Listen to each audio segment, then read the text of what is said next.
Hi everyone, and welcome to the Publishing Performance Show. Today I'm really happy to be joined by Eddie Rice, who is the founder of Eloquent Mind, and he's also the author of Toast, Short Speeches, the best-selling book, and he is the person who's going to help you go from invisible to in demand as an author. So thank you for joining the show, Eddie. Teddy, it's amazing to be here. Thank you very much for having me on. No problem. We have to make sure we don't stumble over each other's names. I know they're so close. I've been called Teddy before. I've been called Eric. I've been called everything but my own name. Perfect. Well, thanks for coming on anyway.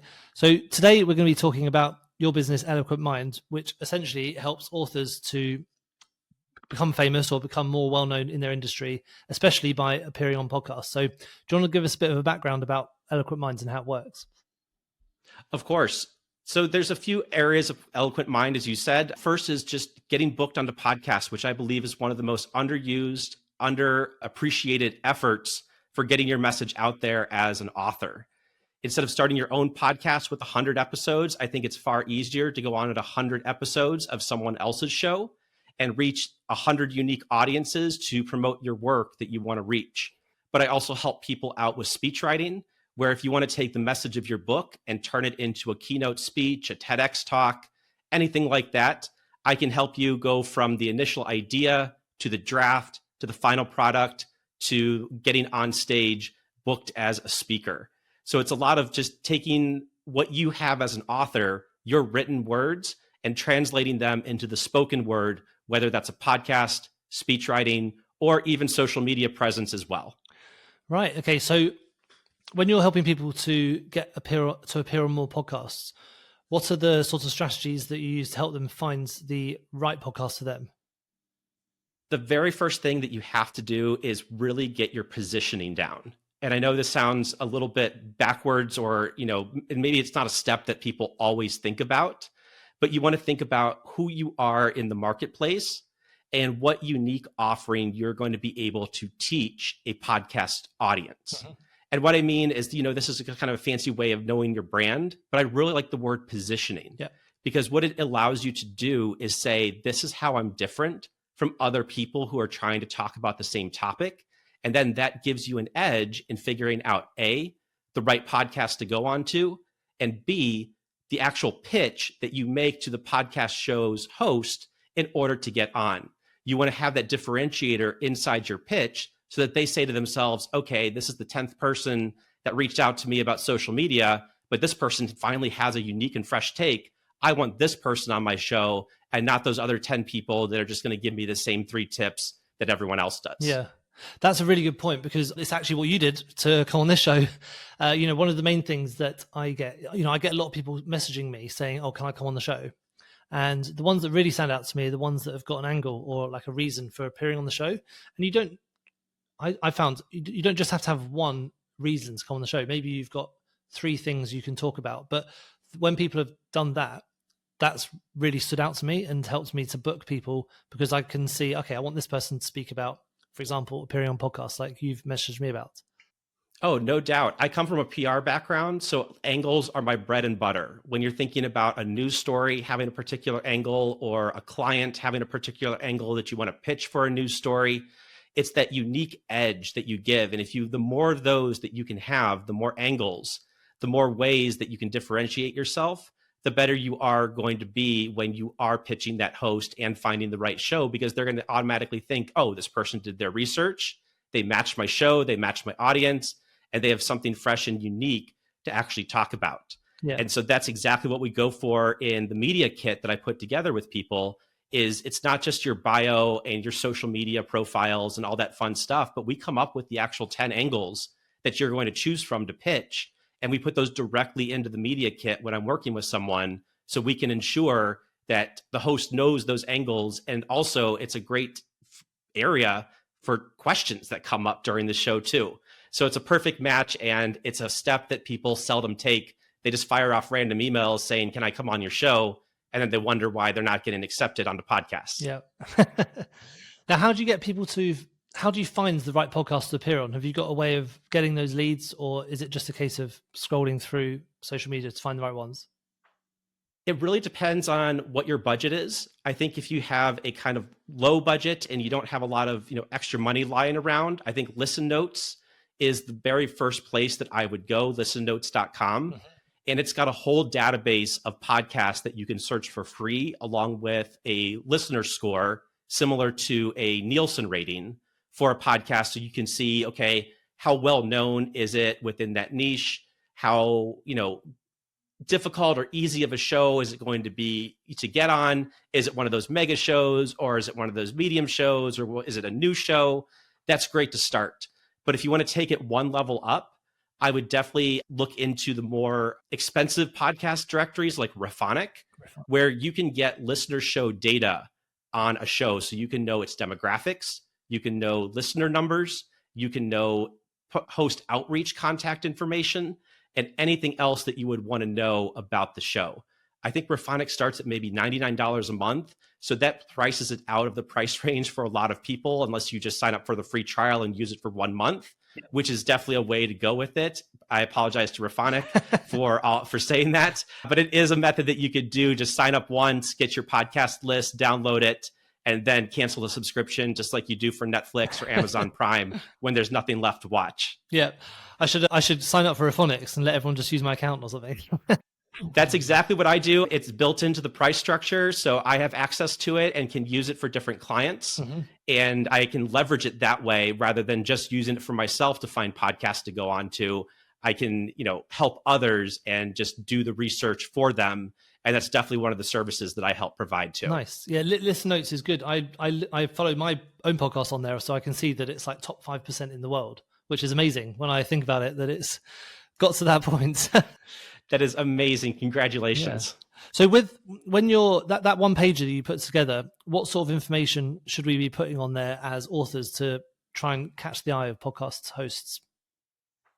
Of course. So honestly, I make mine more than one page. It's kind of like that rule with resumes where people say, or CVs over in England, where they say, oh, you should only have one page. But as you get more advanced in your career, you go to 2 to 3 pages with your resume so you can look more respectable and authoritative. So here, it's really more of a 2 to 3 page media kit. But what I like to do is, one, include high quality headshots. Yep. That's incredibly important because this stuff is going to be put onto social media. It's going to be put onto YouTube. It's going to be put onto websites.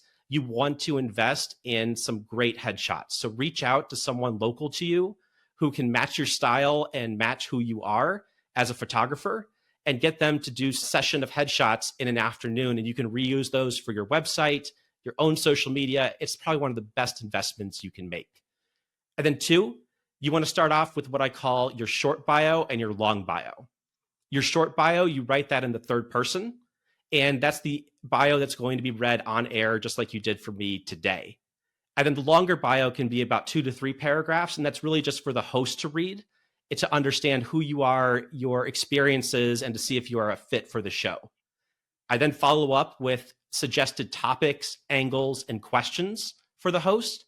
And this is something I think people are a little bit apprehensive about. They're just like, I don't want to script my interview, but that's not it. You're just giving suggested ideas and suggested topics to steer the conversation so that the host doesn't have to do all the heavy lifting on their end. You are a partner with them. And then, of course, you want to highlight your online reach. And this scares some people too, because they say, look, I'm just starting out on social media. I'm just starting out with my email list. What do I have to offer this host for promotion? What you do is you highlight your best channel, whether that's your website traffic, your email list, or your best social media channel. Just highlight the one with the highest engagement rate, the highest numbers, where you're going to promote your work. And just being honest about that is great for the host. Most just want to know that you're going to share the episode afterwards in some way. It doesn't have to be, oh, I've got 100,000, Twitter followers and I'm going to promote it to all of them. That's great if you've got that number, but not all of us do. And you just want to go with the piece that is the best to sell yourself. Yeah. And then, of course, if you've got a book, if you've got a product, if you've got a service, put it in there and describe it. So show the book cover, the mock-up, the 3D image of it. And of course, have a separate file for all the other downloadable files like your headshots and your book cover and things like that. And then, of course, this last part, too many people forget it, but your contact information.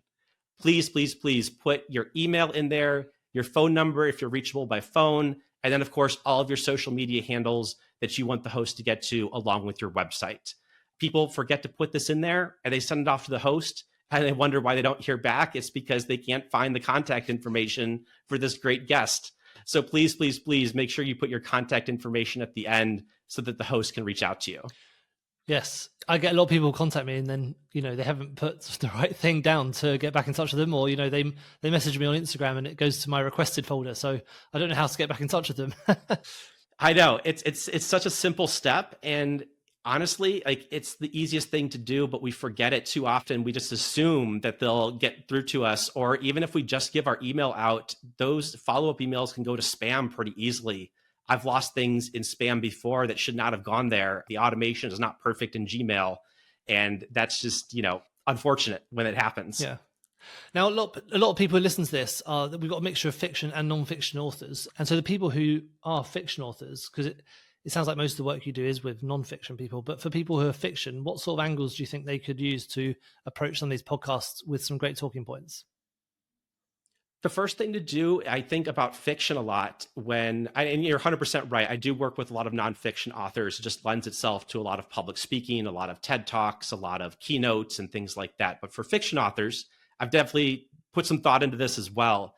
And one thing that I know about fiction authors that a lot of other people don't is how much research goes into your fiction book, whether it's the time period that you're researching, whether it's a area of scientific research that you might be researching, or a unique thing about our world. Well, you can take what you learned from that research and use that to get onto relevant podcasts that align with it and what you found out when researching your book, which I think is really cool to talk about. And then second, there are plenty of book recommendations and book type podcasts specifically for fiction authors and their genres. Whether you're talking about mystery books, detective thrillers, whatever category you're in, there's likely a podcast out there that has that genre taken care of. So it's really just a matter of doing a really good Google search of podcast plus your genre, and you should be able to come up with a good number of, books and shows that fit for you as an author. And then third, people love talking about the creative journey. So there's a lot of podcasts out there on storytelling, on creativity, on how you come up with ideas as a writer. And those are really great places to showcase your process, your method, your creative approach. And you can get onto those podcasts as well. So fiction authors, you're not left out of this. If you want to talk it through with me, we can come up with a great plan to figure this out. But I just want you to know that I've got your back 100%. And I know how tough it can be to find like the right podcast to go on to. This happened with me with my book, Toast, Short Speeches, Big Impact. I thought there wasn't going to be, wedding toast podcasts or wedding podcasts. And sure enough, there were. There was probably about 15 that I was able to go on to promote the book. And it was a perfect match. And I love doing that. But it was only through searching and researching that I figured out where that could go. And then I found other podcasts that were similar for storytelling, for speech making, that it worked on as well. So adjacent podcasts are a really good tool to use as well, where you say, look, I'm not the perfect fit. I'm just a good fit. I'm going to go ahead and pitch this one anyways. Great. And do you have any tips for how you'd approach a smaller podcast versus, say, you wanted to get on one of the big ones? Do you have a different approach that you usually follow? It really depends on where you are as an online author and your promotional efforts for yourself, your platform, as we call it, which is just your overall brand, your overall reach, who you're able to, get in touch with in your network. But for a lot of people who are just starting out, I recommend what's called the ladder method, where you start with small podcasts to get your feet wet, to figure out, okay, do I have my microphone set up correctly? Is my camera set up correctly? It's, I don't want to say practice, but in a way it is. It's effortful, deliberate practice where you're still showing up doing your best, knowing that, this is not the Joe Rogan show or Kylie Kelsey. Instead, it's just getting your feet wet, knowing how the things work. And then once you have those few initial podcasts that might be smaller audiences, you create a lot of promotional material around them. You can repurpose them for YouTube shorts, YouTube videos, blog posts. You get that really good base of promotional material. Well, then you pitch another level up. So maybe you're pitching a podcast with 1,000 listeners, and now you're going to pitch one with 3,000 listeners. Then you do the same thing. You put on your best effort, put on your best show, And then you pitch another podcast that's a little bit higher up after that show. And the initial wins from those smaller podcasts build into larger ones. And you can just ladder up very much in the same way news media stories are done. They're typically first started off on a small blog or a small local station, and then they get bumped up to a regional station and then finally make the national news. For a really good way of learning about that, you can read Ryan Holiday's book, Trust Me, I'm Lying. And he lays out that entire process from a PR perspective of trading up stories. I just use it for podcasts, and it's a little bit more ethical than what he was doing in that story. But he's still a fantastic author, fantastic guy, and he's changed a lot over time. But definitely read Trust Me, I'm Lying to see how it kind of works behind the scenes with news stories, and then use the same method for podcasts. Right. Okay. I have to go back to that approach because I've read some of Ryan Holiday's books and they're really good, but I haven't read that one. So that could be an interesting thing to follow. So you're kind of looking at his way of basically exaggerating your own experiences to try and get out there a bit more. Very much. It's one of his earlier books. I want to say it was his first book, possibly, if not his second. And it's not one that many people know about. Yeah. I think they're very much familiar with The Ego is the Way, or The Obstacle is the Way, excuse me. The Obstacle is the Way is the quote, is the title of the book. Yeah. And then The Ego is the Enemy, I think, is the other book that's really popular by his. I may be flubbing these. We'll have to redo them. But at the same time, they're fantastic books. I love his work, and I'm definitely on his mailing list. It's definitely one of the best ones out there. Yeah, nice. So what I thought would be good to do today is I want to appear on more podcasts myself. So I thought maybe it could be quite cool to use me as a case study so that we can help people who are listening to put some of the things into action, but then also go and speak to you afterwards about how you can help them. So what I'll let you do, shall I let you ask me some questions and then we can maybe go from there? I think that would be perfect. Great. Well, why don't you start as if like how we would start off? Of course. So Teddy, thank you for getting in contact with me. I understand that you want to get onto more podcasts to build your profile. And can you tell me a little bit more about, let's start with your goals. What are your goals in terms of getting onto podcasts and what it is that you want to promote when you get on them? Yeah, so I want to get onto more podcasts so that I can speak to promote myself as a person, so that I can get more listeners to my podcast and also get more people to get in touch with me and book me for speaking engagements and things like that. I'd also like people to eventually use my software as well, which is Publishing Performance, the ad platform software. And I think I'd like to drive people back to my podcast and also to the software as well. Of course. It sounds like you've got a few goals going on here. I heard speaking engagements. Yep. I heard getting listeners for your own podcast. And then, of course, I heard the awareness and downloads for your publishing platform. Can you tell me a little bit more about that platform? I know about the first two a little bit from your website and, of course, being on your podcast.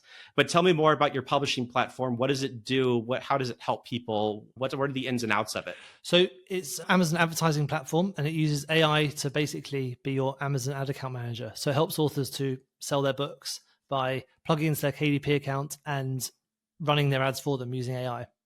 Oh, that's fantastic. You just hit on a few things right there. Amazon ads, digital marketing, AI. I'm already starting to see which angles we may be able to go through to pitch you onto certain podcasts, or at least how to narrow down some of the research. So what I'm thinking right now is it's probably going to be a dual strategy where some of your shows are going to focus more on what you're doing with your podcast, whereas other shows are going to be focused more on the software itself. And then, of course, speaking engagements can come out of either of those. And then one thing we can look into that would really be a really great complement for your skills are virtual speaking conferences, where you can get booked. You don't have to fly anywhere. You don't have to be on a stage. You just do a virtual Zoom session, essentially, with conference attendees, and you can get in there. So I'm thinking about that as well to help you out when we put our plan together. But let's talk about a few things. One thing that hosts really love when you go onto their shows is what you can teach their audience. And this is how I frame almost all of my pitches, everything that I put in there. It's not about you. It's really about these podcast audiences that you want to reach. So what would you say are the top 3 things that you can teach an audience that they've never heard before? So firstly, I think Amazon ads. I'm like an expert in Amazon ads, I would say. So I can teach them about some of the best practices for Amazon ads, especially for authors. I could talk about using AI for Amazon ads and how you can use AI to make your ads very straightforward. And I think that's quite an interesting topic at the moment. Everyone's talking about AI, so I think that's a good topic. And I think I can also talk about using other types of book promotions. So not just selling on Amazon, but using things like your website and newsletter to sell your books for you. So as an author myself, I think one of the things that I ran into, and this is just a personal aside, is that it's really hard to track book sales and Amazon ads to an extent, knowing if I do X, Y result happens with my ads. I can do this with my website really well with A/B testing, UTMs, trackable metrics. I can see the whole kind of user flow, but Amazon hides that from me. Is there any way that your tool or software can help us out with the tracking piece, or at least getting a better picture of what our efforts are doing to drive sales and to drive marketing? Well, the tool can track your sales that come directly from Amazon ad results. We can't really track your sales if they come from external marketing like Facebook ads, for example, because Amazon doesn't really let you see that data. They're a bit of a gatekeeper when it comes to their data. They don't really let anyone see it. Yeah. Okay, that's fantastic. And so this is a really great start, Teddy, to be honest. And I would love to send a follow-up questionnaire to get into more of the angles. But I'd love to hear about your background, your why. Hosts love to hear this. They want to hear your origin story, very much like in a Marvel movie. Yeah. So what motivated you? What's your reason for doing all of this? Why do you get up in the morning for your podcast? Why do you get up in the morning for your software? What's driving you? I think the main thing driving me is to not having to go back to a corporate job again. It was a pretty straightforward one. I liked, get online marketing and getting my name out there. And so the best, and I'm quite good at speaking to people and things like that. So the main thing that was driving me was, fear of going back to where I was before and then wanting to get out there and speak to people and help them in the first place. So it's sort of the two things, looking forward and also fear of not going backwards. Well, tell me a little bit more about that, because I think we've heard that story from many people over and over again, and I'm looking for a fresh angle to give to it. What was your background? What was the type of job that you were doing, not necessarily the company, and what made it so unfulfilling that you just had to get out of it? I was a management consultant, so I was working in the City of London doing things like software testing and things like that, and management consulting for banks and big retail companies. And the stuff I didn't like was just doing really long hours of difficult work, but with very little reward and not finding it very fulfilling. And, not really being respected and or able to get promotions. There was lots of problems with just the amount of just rubbish work that I was doing rather than anything that was actually fulfilling. And I think that's one thing that we can tap into with the people that we want to reach on these podcasts is that, if you're an author, if you're a creator, you're doing meaningful work every single day, or at least you hope that you are, much more than most corporate jobs are. And I think that's one angle we can talk about, is finding meaning in your work and how to promote that as a creator so that you get paid for it. Because it may be that your work is meaningful, but you can't use that to pay the rent. So instead, it's really about how do we make meaning, but also how do we make money at the same time from that meaningful work. So I'm thinking about that as well as a possible avenue that we could go down. Great. And then just one more question before we finish this off. This would normally take, at least an hour if I was talking to a client, but we're doing it in a truncated version. Tell me about your online reach. What's your mailing list look like approximately? What does your website traffic look like? What does your social media presence look like? What's your best platform? What can we sell to the podcast host for promotion efforts? Yeah. So my newsletter is about 5,500 people at the moment. And then YouTube is about 2,700. And then the other social medias are around, I think Instagram is around 800. And then others are about the same. But probably YouTube and newsletter are my main outreach. Plus this podcast reaches quite a few thousand people as well. So. Oh, that's fantastic. That's going to be perfect to pitch a host in terms of the promotion efforts.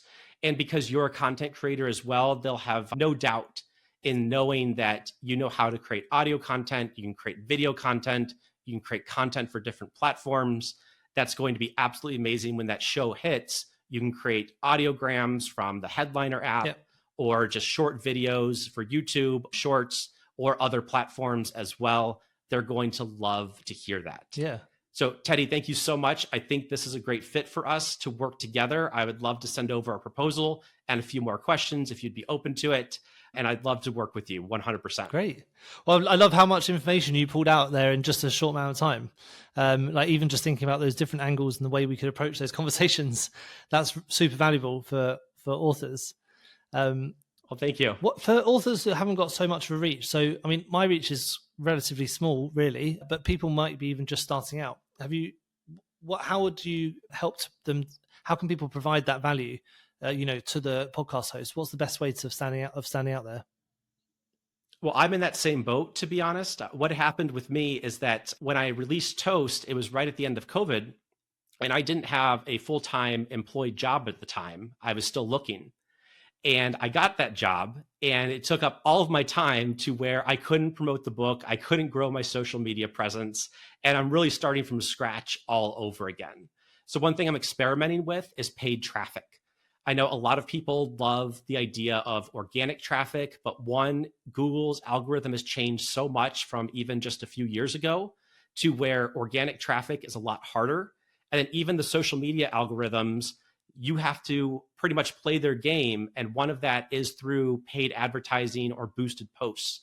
Organic reach on social media platforms is incredibly low.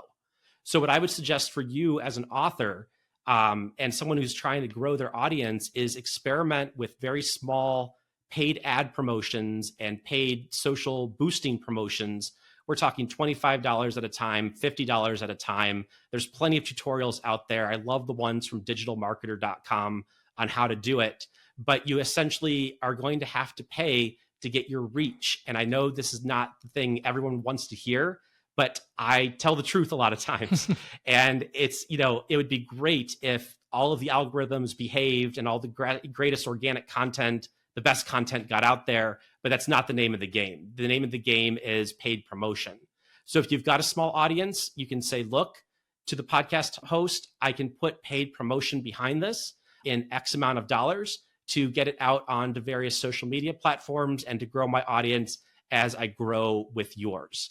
And I think a lot of them are going to say, okay, that's enough for me. That would be great for you to do that.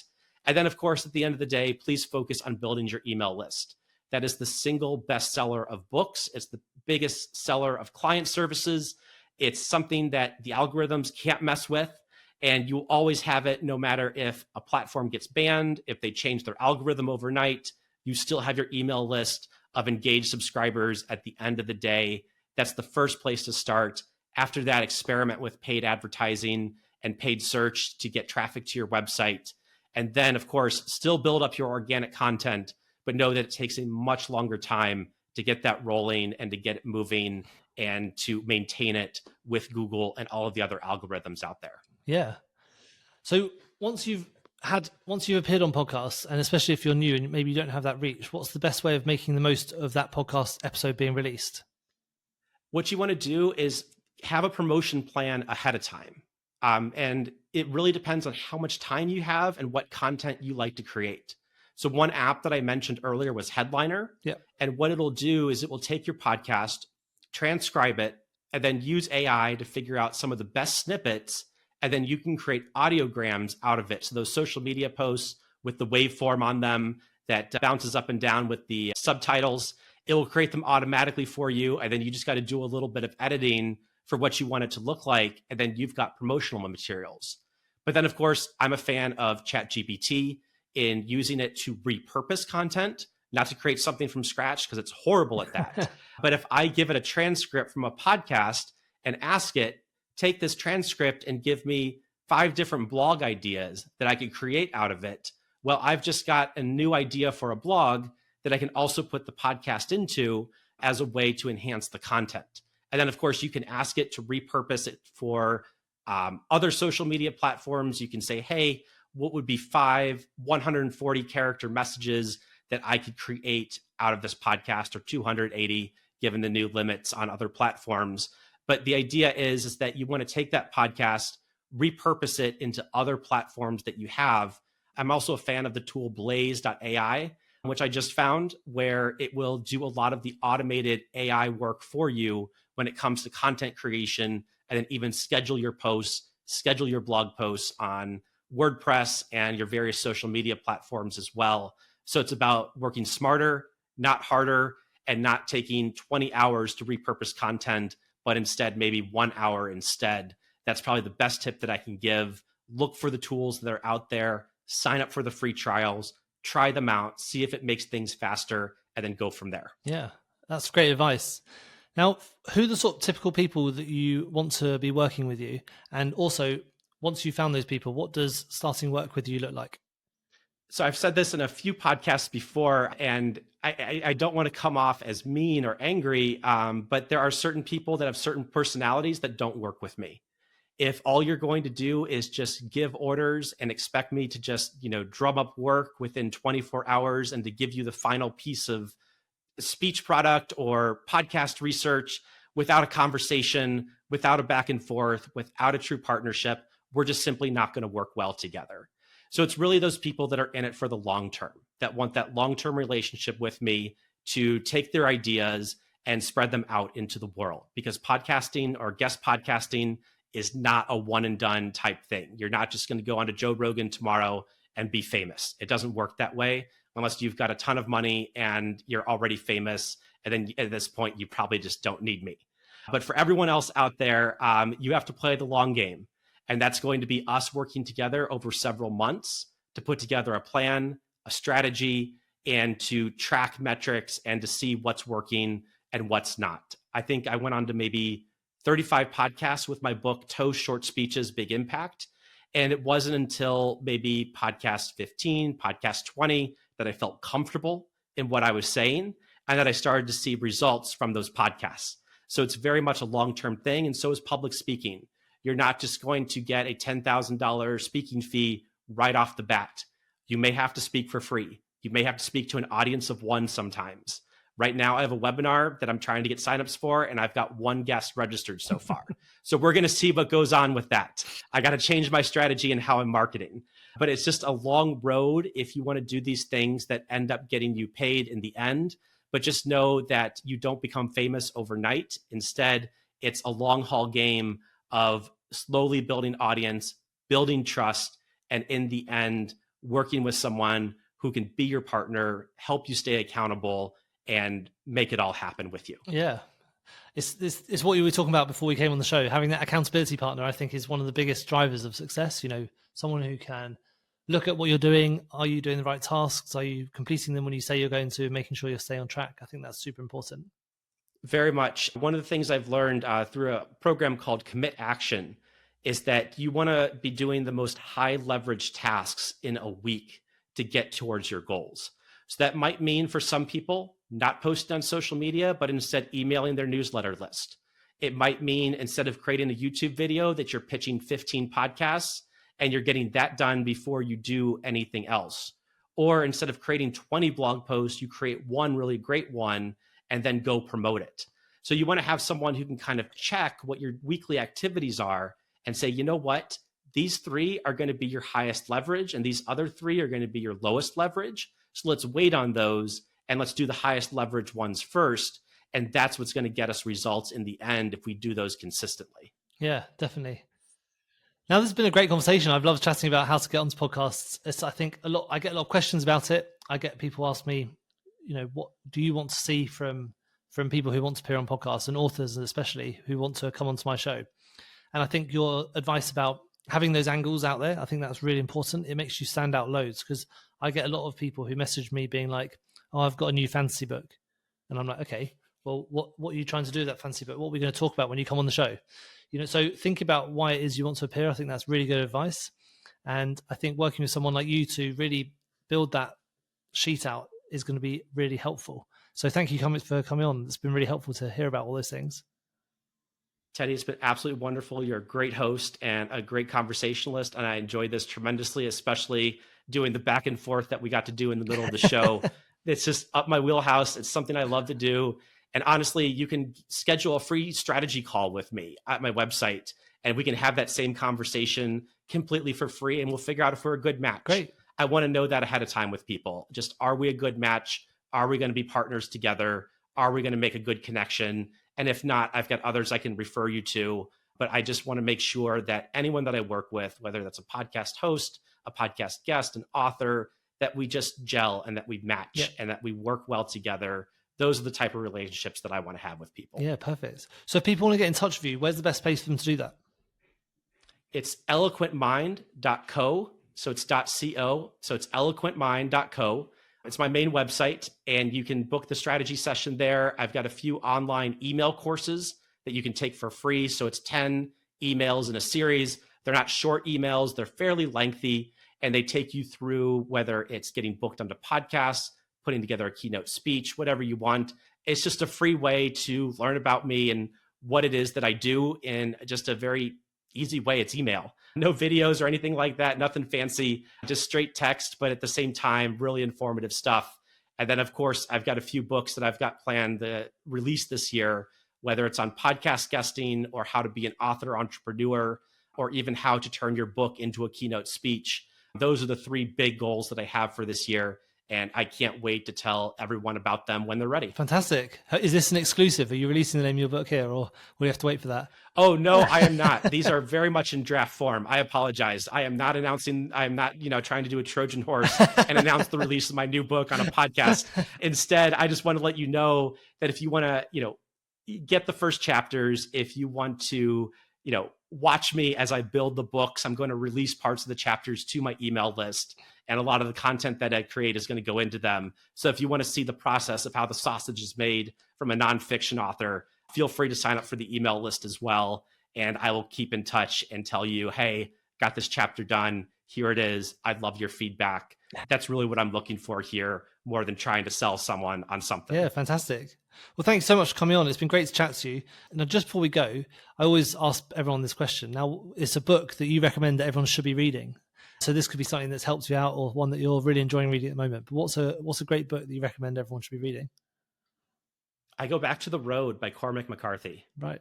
It's probably the best fiction book that I've ever read in terms of its writing style, the story that it tells, and the way that he tells it. I don't want to give anything away about the book.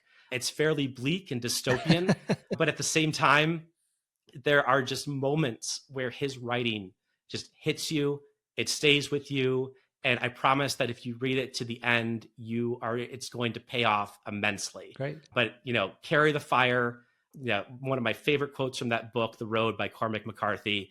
And that's what I'm hoping to do here with authors, is to help you carry the fire and get that message out to your audience. Fantastic. Well, it's been great chatting, Eddie. Thank you so much for coming on, and I'm looking forward to speaking again soon. Yes, very much, Teddy. Thank you so much. Bye. Thank you so much for tuning into the Publishing Performance Podcast. I really hope you found today's episode inspiring. I love chatting to authors, writers, and people in the publishing world. Now, just before we wrap up, let me tell you about Publishing Performance, the #1 platform for authors who want to increase Amazon book sales, but are not really sure where to start. Now, this show is all about helping you to sell more books. And if you're looking to boost your publishing game and to maximize your book's potential on Amazon, then Publishing Performance is designed to help authors just like you to grow your readership and to reach a much wider audience. Now, I know that Amazon ads can be slightly complicated, which is why Publishing Performance is like having a personalized ad account manager to create your ad campaigns, to choose your best keywords, and to make adjustments in real time. Now, if you're investing in ads, you really want to make sure that your investment is being used effectively. And Publishing Performance does just that. It aims to make your budget go further, improve your organic rank, and target keywords more effectively. Just go to publishingperformance.com to get started with Amazon ads for just $1.